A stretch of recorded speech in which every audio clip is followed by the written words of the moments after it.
आप सबका स्वागत है। आइए आज की इस सभा को हम शुरू करें। एक प्रार्थना के साथ, आराधना के साथ आज की सभा में प्रवेश करें। Let's pray. Hallelujah Lord. अपनी आंखों को हम बंद करेंगे।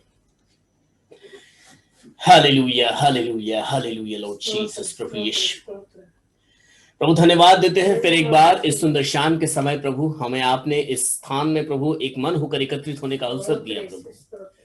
प्रभु इस शाम के समय आप अपनी मर्जी को इस स्थान में पूरा कीजिए प्रभु, और आप अपने लोगों से आप बात कीजिए प्रभु।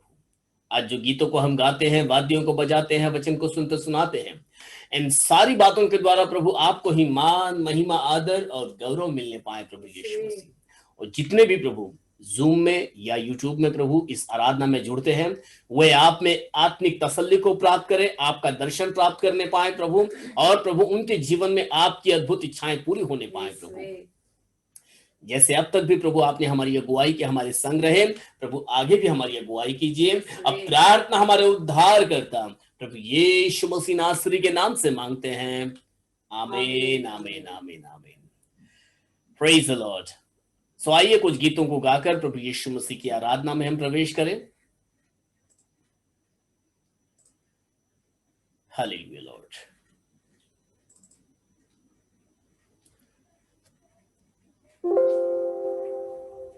शून्य से लेकर तूने मुझे रच लिया अपने ही रूप में।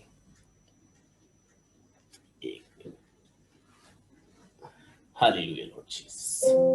Let's Singh this song. शून्य से लेके तूने मुझे रच लिया अपने ही रूप में, प्रेम किया है अनंत प्रेम से, दिया पुत्र मेरी मुक्ति के लिए। शून्य से लेके तूने मुझे रच लिया अपने ही रूप में, प्रेम किया है अनंत प्रेम से, दिया पुत्र मेरे मुक्ति के लिए। अनोखा प्यार है तेरा, करूंगा स्तुति तेरी मैं सर्वदा। अनोखा प्यार है तेरा, करूंगा स्तुति तेरी मैं सर्वदा। जग में आया यीशु स्वर्ग छोड़ के, मेरा सारा दंड सह लिया उसने। कोड़े खा के क्रूस उठा के यीशु ने मुझे मुक्ति और चंगाई दे दी है। अनोखा प्यार है तेरा, करूंगा स्तुति तेरी मैं सर्वदा। अनोखा प्यार है तेरा, करूंगा स्तुति तेरी मैं सर्वदा। अन्न वस्त्र और सभी आशीषें दे मुझे उसने भरपूरी से, खतरों और सब मुसीबतों से आँख की पुतली जैसे संभाला मुझे। अनोखा प्यार है तेरा, करूंगा स्तुति तेरी मैं सर्वदा। अनोखा प्यार है तेरा, करूंगा स्तुति तेरी मैं सर्वदा। करूंगा स्तुति तेरी मैं सर्वदा। अनोखा प्यार है तेरा, करूंगा स्तुति तेरी मैं सर्वदा। अनोखा प्यार है तेरा, करूंगा स्तुति तेरी मैं सर्वदा। करूंगा स्तुति तेरी मैं सर्वदा। कि जग में यीशु स्वर्ग छोड़कर आया कि मेरा सारा दंड अपने ऊपर लेकर, मेरे गुनाहों को अपने ऊपर लेकर क्रूस का बलिदान सहने के लिए कोड़े खाकर, क्रूस उठाकर यीशु मसीह ने मुझे मुक्ति और चंगाई दे दी है। आइए खुदा बाप के इसी प्रेम को स्मरण करते हुए अपने आप को उसके हाथ में हम समर्पित करते हुए आगे बढ़े कि तू मेरा शरण स्थान है, तू ही मेरा गढ़ है। आइए इस गीत को गाएं। तू मेरा शरण स्थान, तू मेरा गढ़ है, संकट में मेरा दोस्त, मेरा प्रभु। तू मेरा शरण स्थान, तू मेरा गढ़ है, संकट में मेरा दोस्त, मेरा प्रभु। आराधना करूं मैं पूरे दिल से, मैं तुझे ढूंढूंगा संपूर्ण जीवन से, तेरी सेवा करूंगा मेरी सारी चीजों से, मैं हूँ यहाँ, मैं हूँ यहाँ प्रभु, मैं हूँ यहाँ प्रभु, मैं हूँ यहाँ प्रभु, मैं हूँ यहाँ। उद्धारक मेरा तू, मेरी चंगाई है, संकट में मेरा गढ़, मेरा प्रभु। उद्धारक मेरा तू, मेरी चंगाई है, संकट में सामर्थ है, मेरा प्रभु। आराधना करूं मैं पूरे दिल से, मैं तुझे ढूंढूंगा संपूर्ण जीवन में, तेरी सेवा करूंगा मेरी सारी चीजों से, मैं हूँ यहाँ, मैं हूँ यहाँ प्रभु, मैं हूँ यहाँ प्रभु, मैं हूँ यहाँ प्रभु, मैं हूँ यहाँ।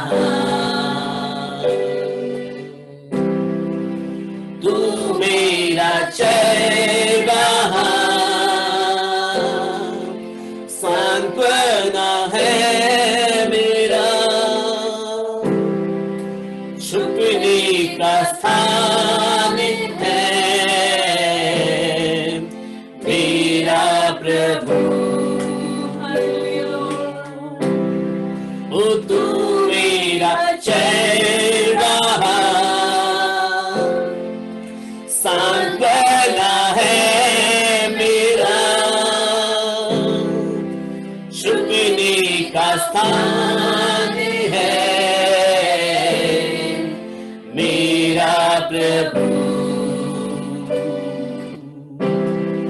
आराधना करूं मैं पूरे दिल से, मैं तुझे ढूंढूंगा संपूर्ण जीवन से, तेरी सेवा करूंगा मेरी सारी चीजों से, मैं हूँ यहाँ, मैं हूँ यहाँ प्रभु,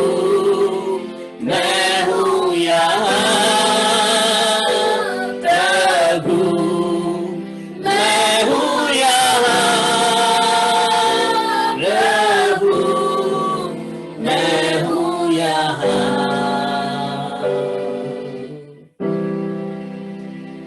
कि तू मेरा शरण स्थान है, तू ही मेरा गढ़ है, संकट में मेरा दोस्त और मेरा प्रभु है, मेरा उद्धार करता, मेरा चरवाहा, संकट में मेरे लिए सामर्थ और मेरे छुपने का स्थान। आइए ऐसे खुदा बाप के चरणों में क्यों ना अपनी विनती और प्रार्थना को हम लेकर आए और फिर संदेश में हम आगे बढ़ें। सो डायना यदि हमारे साथ में जुड़ी है तो Diana will lead us in prayer. अगर डायना नहीं जुड़ पाती हैं तो रोनाल्ड प्रार्थना में हमारी अगुवाई करेंगे।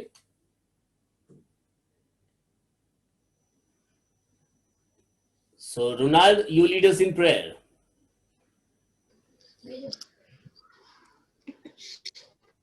Praise the Lord. Hallelujah. Hallelujah hallelujah hallelujah. यीशु आपने हम लोग को अभी तक संभाले रखा, इसके लिए बहुत बहुत धन्यवाद यीशु। यीशु आपने आपका दूत खबर है हम लोग के साथ बनाए रखा, इसके लिए बहुत बहुत धन्यवाद यीशु। यीशु अभी सुरमा में जो भी वचन देते यीशु, यीशु वो सब हम लोग के दिमाग में बैठने की कृपा करो यीशु। यीशु यीशु आप ही हम लोग के साथ रहो यीशु। यीशु यीशु अभी आप ही हम लोग के साथ यीशु यीशु यीशु आमीन आमीन hallelujah. Praise the Lord. So अपने अपनी बाइबल को हम लेंगे जल्दी से अपने हाथ में और आइए वचन में आगे बढ़े। थोड़ी शॉर्ट प्रेयर हो गई आज की, क्योंकि मैं समझ सकता हूँ तैयारी नहीं थी। डायना को आज करना चाहिए था परंतु किसी कारणवश जुड़ नहीं पाई है। परंतु अच्छा है कि हमारे बच्चे समय असमय तैयार रहें।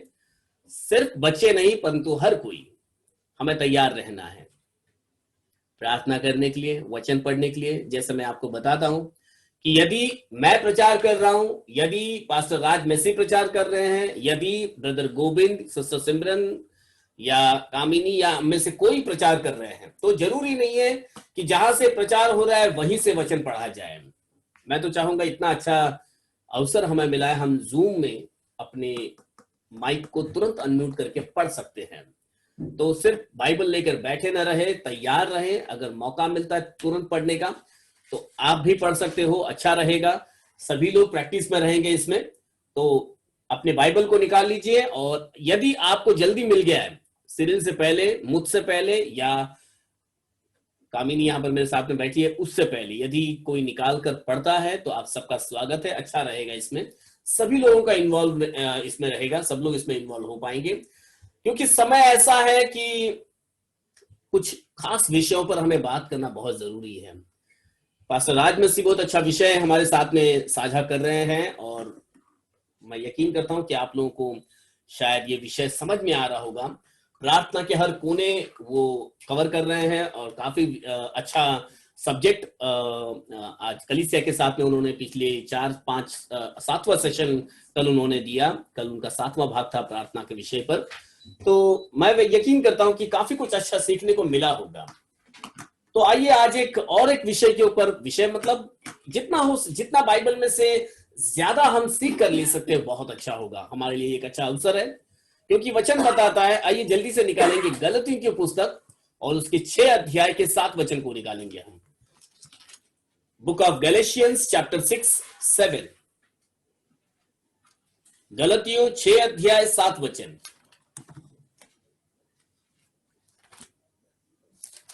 धोखा न खाओ, धोखा न खाओ, परमेश्वर ठट्टों में नहीं उड़ाया जाता। परमेश्वर ठट्ठों में नहीं उड़ाया जाता, क्योंकि मनुष्य जो कुछ बोता है, क्योंकि मनुष्य जो कुछ भी बोता है वही काटेगा, वही काटेगा। तो मेरा विषय ये नहीं है कि मनुष्य क्या बोएगा और क्या काटेगा, ये तो उतना ही सत्य है जितना बाइबल हमको बताती है। इसे हम झुटला नहीं सकते हैं कि जो मनुष्य बोएगा वो तो वही काटेगा। परंतु मैं आज आपका जो खींचना चाहता हूं वो इस बात पर, धोखा न खाओ। आज हमारे लिए एक चुनौतीपूर्ण समय चल रहा है और चारों तरफ एक प्रकार का धोखा चल रहा है। मैं और आप सब जानते हैं, करुणा के नाम पर पूरा भारत नहीं,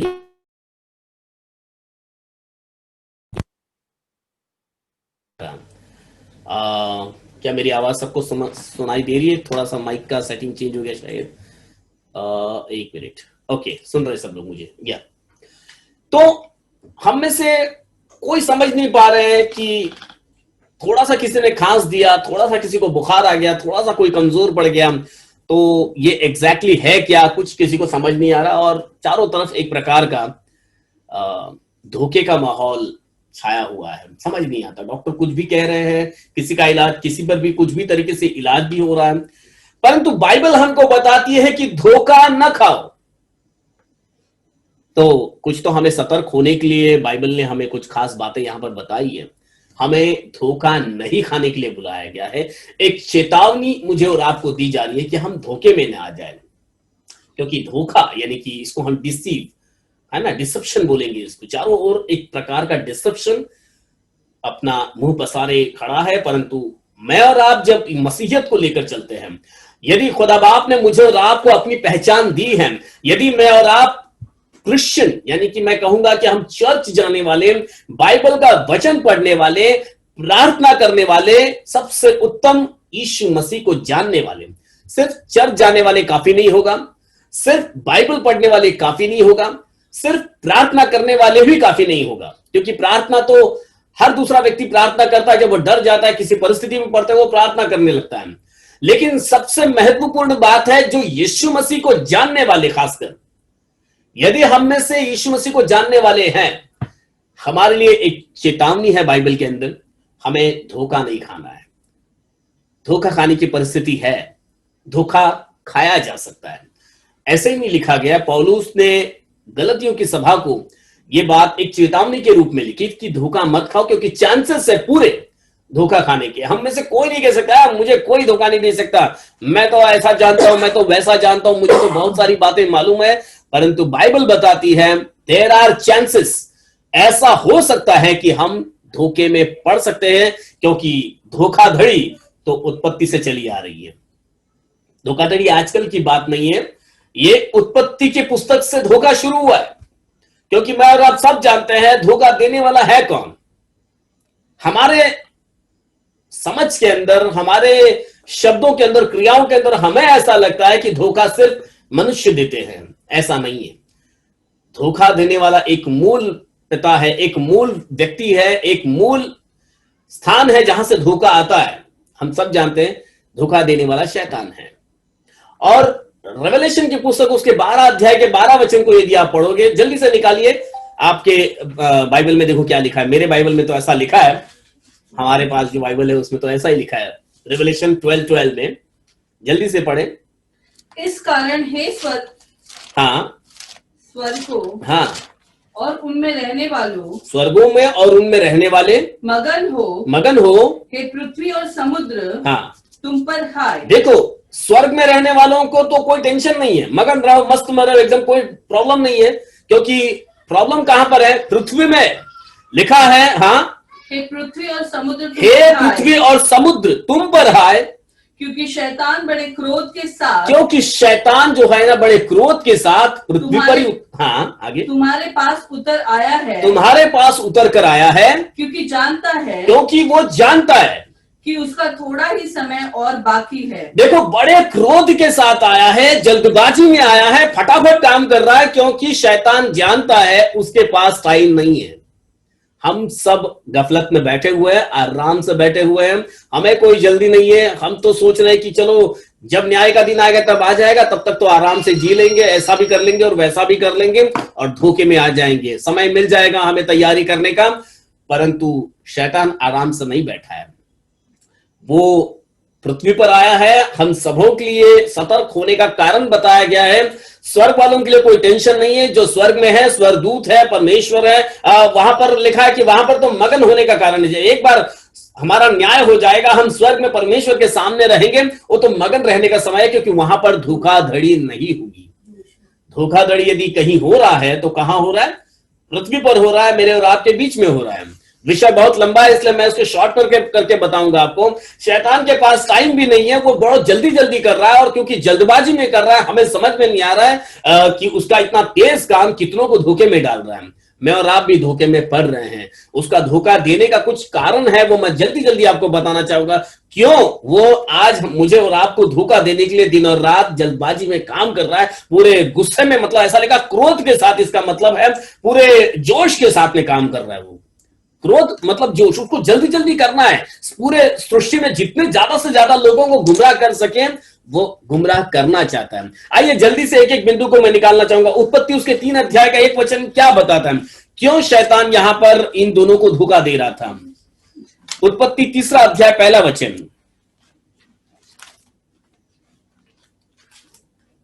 यहोवा परमेश्वर ने हाँ जितने बनेल पशु बनाए थे, हाँ, उन सब में सर्प धूर्त था। उसमें सर्प धूर्त था। उसने स्त्री से कहा, क्या सच है कि परमेश्वर ने कहा, हाँ, तुम इस वाटिका के किसी वृक्ष का फल न खाना। देखो यहां पर समझने वाली बात है, आदम और हव्वा को जब परमेश्वर ने क्लियर कहा था इस फल को तुम जैसे खाओगे तुम मर जाओगे, सवाल खत्म हो गया। एक बार कह दिया तो मतलब ऐसा होना ही चाहिए। लेकिन फिर भी शैतान ने उसी बात को दोहरा कर बताया। ऐसा लिखा, उसने स्त्री से कहा, क्या सच है कि परमेश्वर ने कहा तुम इस वाटिका के किसी वृक्ष का फल न खाओ। मतलब आज्ञा तो मिले, फिर भी दोहरा कर उनको कंफ्यूज कर रहे हैं। मतलब आदम को और हव्वा को, यानी कि हव्वा को ही बोल दो, पहले तो वहां पर सामने हव्वा ही खड़ी है, अभी हव्वा से ही बात कर रहा है, और हव्वा को थोड़ा मन में शंका आने के लिए धोखे में डाल दिया। अब शैतान मनुष्यों को धोखे में क्यों डालता है, ताकि मनुष्य जो है, मैं और आप जो परमेश्वर का वचन पढ़ने वाले हैं, वे परमेश्वर के वचन पर शंका करें। यह भी एक प्रकार का धोखा। इसीलिए शैतान हमारे जीवन के अंदर गड़बड़ी लेकर आता है, धोखे में डाल देता है हमको, ताकि हम परमेश्वर के वचन के ऊपर शंका करें। क्या सच में बाइबल में ऐसा लिखा है? क्या सच में बाइबल में जैसा लिखा है वैसा ही होगा क्या? ऐसा कुछ परिस्थिति आपके मन में, आपके आसपास में आ सकती है। क्या सच में ऐसा होगा? तो ये भी एक प्रकार का शैतान धोखा मेरे और आपके मनों में, हमारे जीवनों में, हमारे आसपास में पैदा कर सकता है। कारण क्या है? ताकि हम धोखा जो लाने का जो बड़ा कारण है, हमें सतर्क क्यों होना है?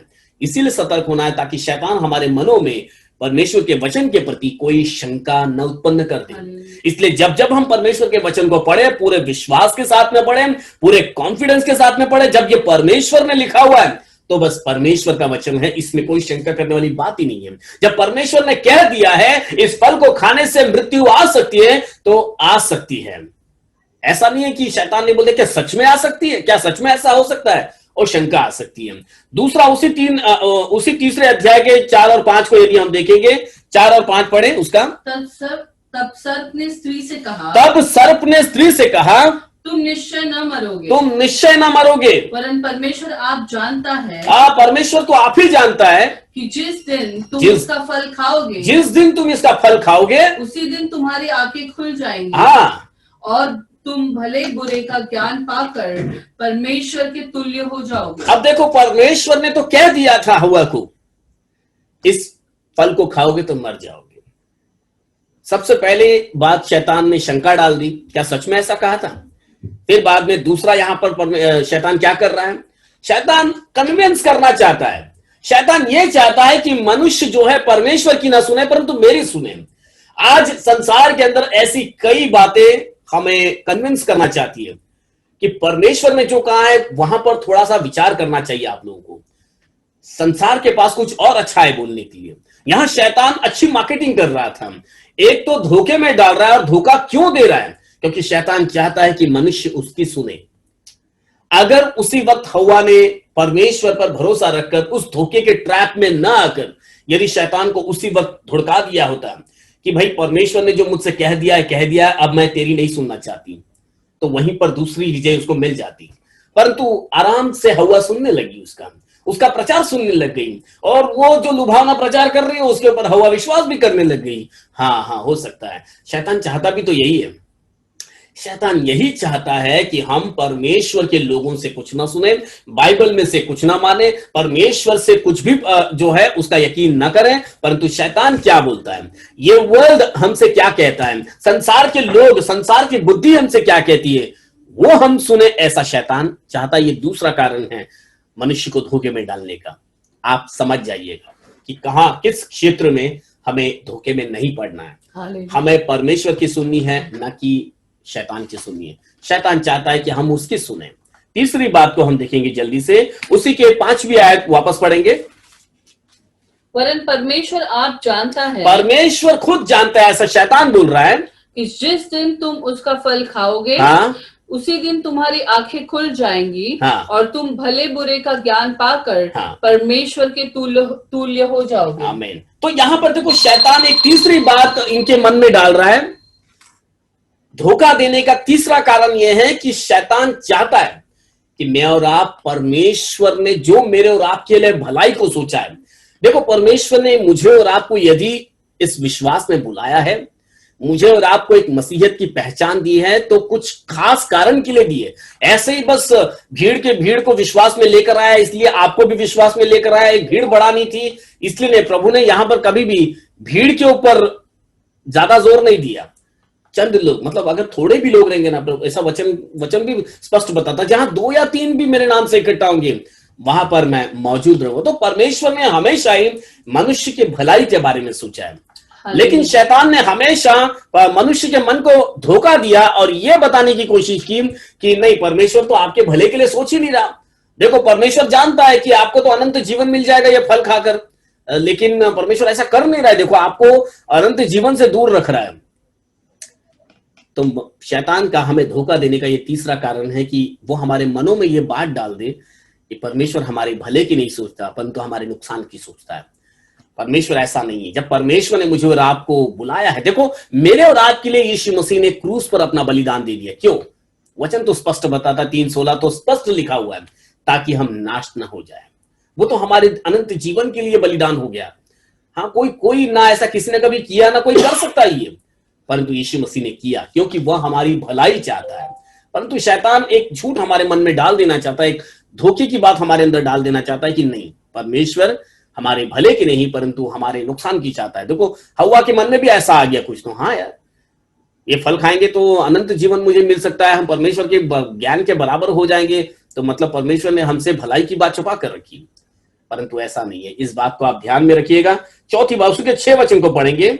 अतः जब स्त्री ने देखा, अब यहाँ पर 6 वचन के अंदर, जब स्त्री ने देखा कि उस वृक्ष का फल खाने के लिए अच्छा, हाँ, और देखने में मनभाव, आमीन, और बुद्धि देने के लिए चाहने योग्य भी है, हाँ, तब उसने उसमें से तोड़कर खा लिया, और अपने पति को भी दिया, और अपने पति को भी खिला दिया, और उसने भी खाया। आमीन।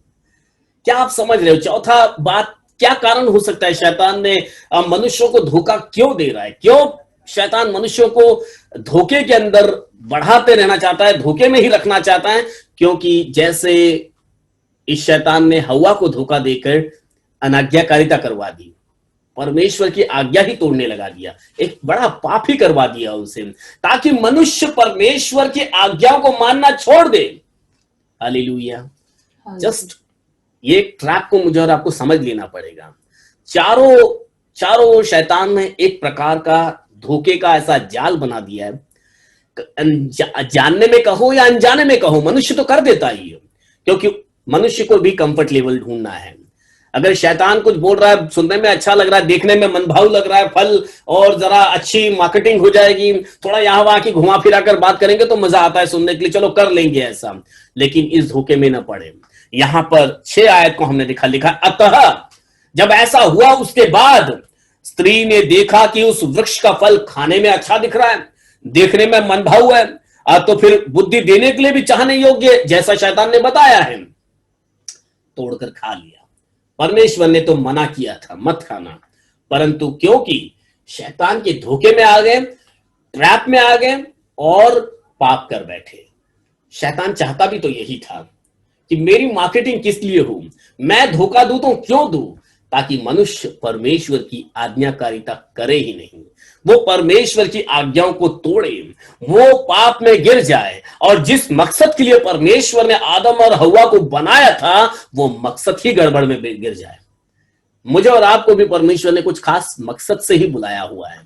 मुझे और आपको जो आज रूप मिला है, जो आवाज मिली है, जो स्थान मिला है, जिस जगह पर मैं और आप है, जिस परिस्थिति में भी हम हैं, कुछ खास मकसद से प्रभु ने मुझे और आपको वहां पर रखा है।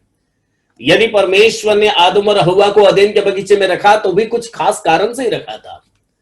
यहां पर भी मैं और आप कुछ खास कारण से ही जहां भी हम हैं रखे गए हैं, इसलिए नहीं कि हम शैतान के ट्रैप में आ जाए और गलती कर बैठे, परमेश्वर की अनाज्ञाकारिता कर, ऐसा ना हो। इसीलिए बाइबल बताती है धोखा न खाओ। हालेलुया। धोखा न खाओ, क्योंकि धोखे में पड़ने के पूरे पूरे चांसेस है। हव्वा धोखे में पड़ गई, आदम धोखे में पड़ गया, मैं और आप भी पड़ सकते हैं। अच्छे अच्छे प्रचारक, अच्छे अच्छे वक्ता धोखे में पड़ गए तो मैं और आप की क्या बिसात है। एक और वचन को पढ़ेंगे, दूसरा कुरिन्थियों 11 अध्याय का 3 वचन। दूसरा कुरिन्थियों 11 अध्याय 3 वचन। जल्दी से, समय आगे जा रहा है।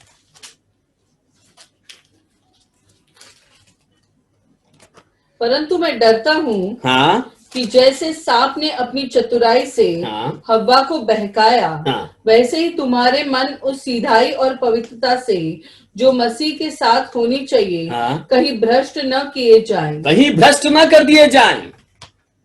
मैं डरता हूं, पौलुस कहता है। क्यों डरता हूं? कि कहीं शैतान के इस ट्रैप में जैसे आदम और हव्वा उस ट्रैप में आ गए, उस धोखे में आ गए, और सबसे बड़ा जो नुकसान आदम और हव्वा का हुआ वो ये कि वहां पर जो परमेश्वर उनके साथ साथ रहा करता था, हर रोज शाम को परमेश्वर उनसे मिला करता था, अदन के बगीचे में शाम के शांत समय में, दिन के शांत समय में परमेश्वर उनसे गप्पे मारते हुए चलते थे मस्त में, वो पूरा का पूरा अच्छा अवसर ही खो दिया इन दोनों ने। एक दूरी हो गई परमेश्वर से। धोखे में पड़ने से मनुष्य यानी कि मैं और आप जो विश्वासी जीवन जी रहे हैं, एक छोटा सा धोखा हमें परमेश्वर से दूर कर सकता है।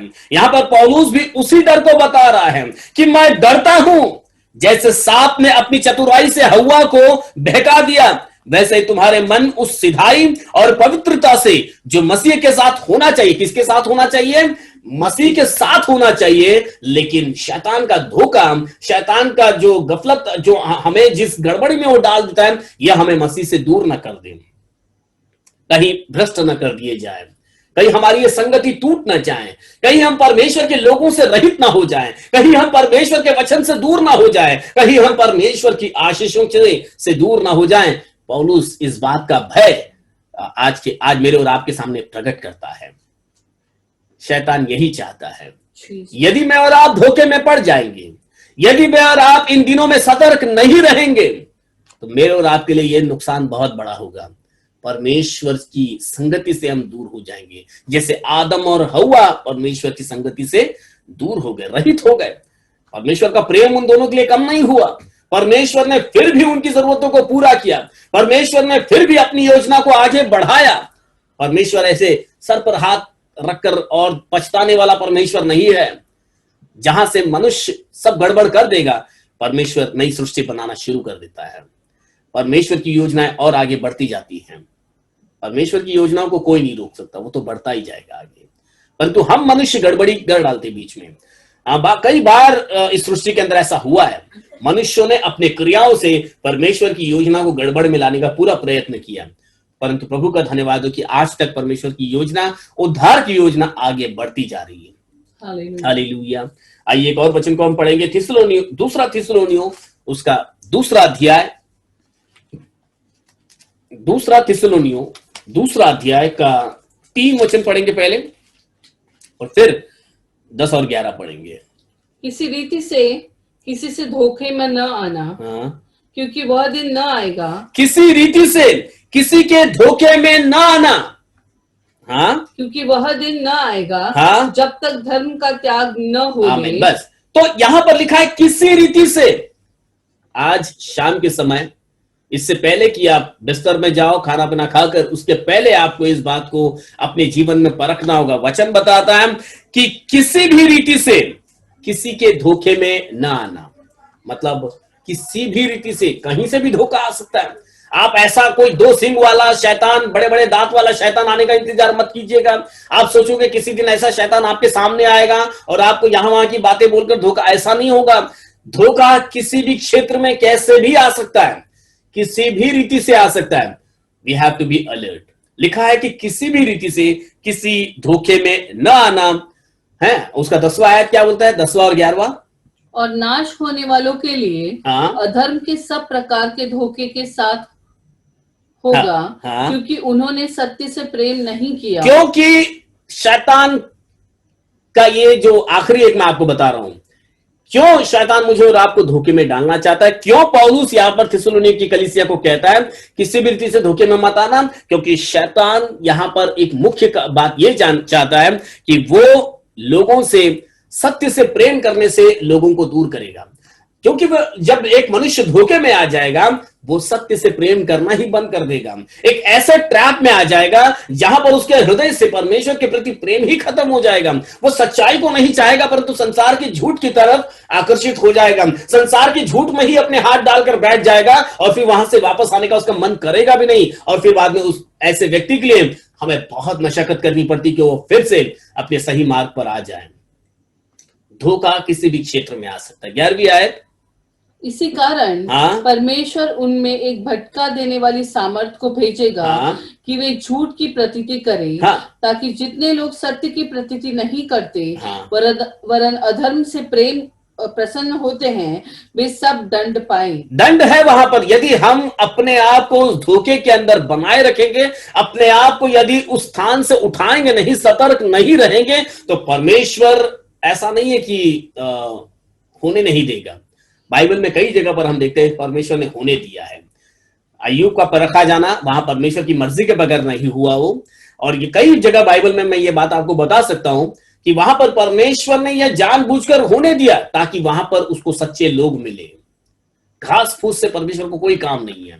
परमेश्वर को वो सच्चे लोग चाहिए जो हर परिस्थिति में, मतलब एक विकट परिस्थिति में, एक्सट्रीम सिचुएशन के अंदर प्रभु के साथ खड़े रह सके।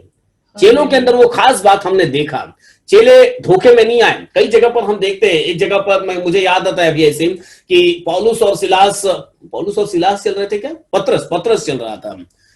पत्रस और उसके साथ में ये भी दोनों चल रहे थे, तो पीछे से एक स्त्री जो है उनकी तारीफ कर रही थी, देखो देखो ये वो लोग हैं जो सच्चाई का मार्ग बताते हैं, और ऐसे ऐसी बड़ी बड़ी बातें कर रही थी। अगर मैं और आप होते तो वहां पर थोड़ा सा ऐसे हो जाते हैं, वाह हमारी तो कोई बड़ाई कर रहा है, कोई तो हमारा नाम ले रहा है, वहां पर कोई हमारे बारे में बहुत बड़ी बड़ी बातें कर रहा है। लेकिन वहां पर चेले इस बात को जानते थे ये शैतान की ओर से आने वाला एक धोखा है, और इस ट्रैप में हमें नहीं पड़ना है। वो जो चेले थे तुरंत मुड़कर उस दुष्टात्मा को डांट दिया कि हे दुष्टात्मा चुप हो जा, उसमें से निकल जा। उनको मालूम हो गया ये बात दुष्टात्मा से है, ये शैतान की ओर से हमारे लिए एक धोखा है।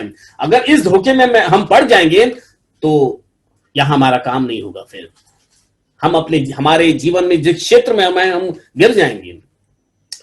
मैं और आप भी इस ट्रैप को समझ जाएं।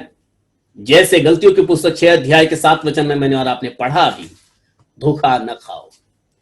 जैसे पौलुस ने यहां पर थिस्सलुनीक की कलीसिया को, कुरिन्थियुस की कलीसिया को कहा किसी प्रकार के धोखे में मत आना, किसी भी प्रकार से धोखे में मत गिरना, क्योंकि धोखा हमारे जीवन में, आज जो मैंने आपको पॉइंट्स बताए हैं, यह हमारे जीवन से परमेश्वर के प्रति प्रेम को खत्म कर सकता है, यह हमें परमेश्वर से दूर कर सकता है, यह हमसे परमेश्वर की आज्ञाओं को तोड़ने के लिए मजबूर कर सकता है, यह हमें परमेश्वर के वचनों पर शंका उत्पन्न करवा सकता है, यह हमें परमेश्वर के वचन को न मानने के लिए प्रेरित कर सकता है। तो यदि ऐसा कुछ हमारे जीवन में होने लगे तो संकेत को समझ जाना, शैतान हमारे जीवन के किसी क्षेत्र में हमें धोखा दे रहा है, सतर्क रहे। प्रभु यीशु मसीह आज के इस वचन के पढ़े जाने पर हम सबों को आशीषित करें। और भी इस विषय पर मैं आपको आगे बताऊंगा कि और क्या बातें हैं इस धोखे के बारे में हमें सीखना बहुत जरूरी है सब, क्योंकि हमें तो सब सतर्क होना है, हमें तो सीखना है, प्रभु के राज्य के लिए हमें तैयारी तो करनी है, हर क्षेत्र हमें मालूम होना चाहिए। प्रभु यीशु मसीह आप सबों को आशीषित करे। आइए एक प्रार्थना के साथ आज की सभा को हम यहाँ समाप्त करेंगे। सिस्टर कामिनी हमारे साथ में है, वे प्रार्थना में हमारी अगुवाई करेंगी और फिर हम प्रार्थना आज की इस आराधना को यहाँ समाप्त करेंगे। आइए प्रार्थना करें। Hallelujah, hallelujah, hallelujah, hallelujah. धन्यवाद, धन्यवाद, धन्यवाद, धन्यवाद प्रभु यीशु मसीह। आपके पवित्र मीठे नाम को इस शाम के सुंदर समय में धन्यवाद देते प्रभु यीशु मसीह। प्रभु आप राजाओं के राजा और प्रभु के प्रभु यीशु मसीह। प्रभु धन्यवाद देते प्रभु, साल के इस दिन तक आपने हमें सुरक्षित लेकर आए प्रभु यीशु मसीह। हर एक बीमारी, तकलीफ, संकट, मुसीबतों से, हर एक वायरस से, बीमारी से बचा कर रखा लॉर्ड। ये आपकी महाकरुणा ही है लॉर्ड कि आपने अपनी सांसें हमारे नथनों में आज तक फूकी रखी प्रभु यीशु मसीह। यीशु प्रभु हम धन्यवाद देते हर एक बातों के लिए प्रभु यीशु मसीह। जैसे कि अभी वचन सुनाया गया प्रभु यीशु मसीह, प्रभु आपका हर एक वचन ताया हुआ है प्रभु यीशु मसीह, और प्रभु वो हमारे जीवन में कार्यरत होने के लिए हमारी मदद और सहायता प्रभु यीशु मसीह। हमें इस संसार में हर एक बातों से धोखा मिलता है लॉर्ड। बहुत सारी लुभावनी और अच्छी अच्छी चीजें इस संसार में है लॉर्ड, जो हमें अपने और आकर्षित करती है लॉर्ड, और वो पाने के इसमें बहुत सारे पाप और बहुत सारी बुराइयां हमसे हो जाती है लॉर्ड, जो आपकी आज्ञा के विरुद्ध है प्रभु यीशु मसीह। प्रभु यीशु मसीह, कभी हम झूठ बोल देते हैं प्रभु यीशु मसीह, कभी हम किसी के बारे में बुरा बोल देते हैं, और बहुत नाना प्रकार के पाप हमसे हो जाते हैं लॉर्ड। पर प्रभु यीशु मसीह आपका वचन साफ साफ कहता है कि धोखा न खाओ, क्योंकि परमेश्वर ठट्टों में नहीं उड़ाया जाता। प्रभु हम आप पर विश्वास करते हैं लॉर्ड, और प्रभु इसी विश्वास के साथ हमारे जीवन में चलते लॉर्ड। तो प्रभु यीशु मसीह ऐसे हर एक आने वाले धोखे से जो हमारे विरोधी की ओर से हमें आता है लॉर्ड, हमें बचाकर रखे प्रभु, ताकि हम आपके राज्य के लिए सिद्ध हो सके प्रभु यीशु मसीह। प्रभु यीशु मसीह हमारे मन को खोलिए प्रभु यीशु मसीह, ताकि हर एक ये वचन हमारे मन में घर कर सके प्रभु यीशु मसीह, और उसके अनुसार हम चल सके प्रभु यीशु मसीह। प्रभु हम किसी भी रीति से इस संसार से और विरोधी से धोखा नहीं खाना चाहते लॉर्ड, पर प्रभु हम प्रार्थना करते,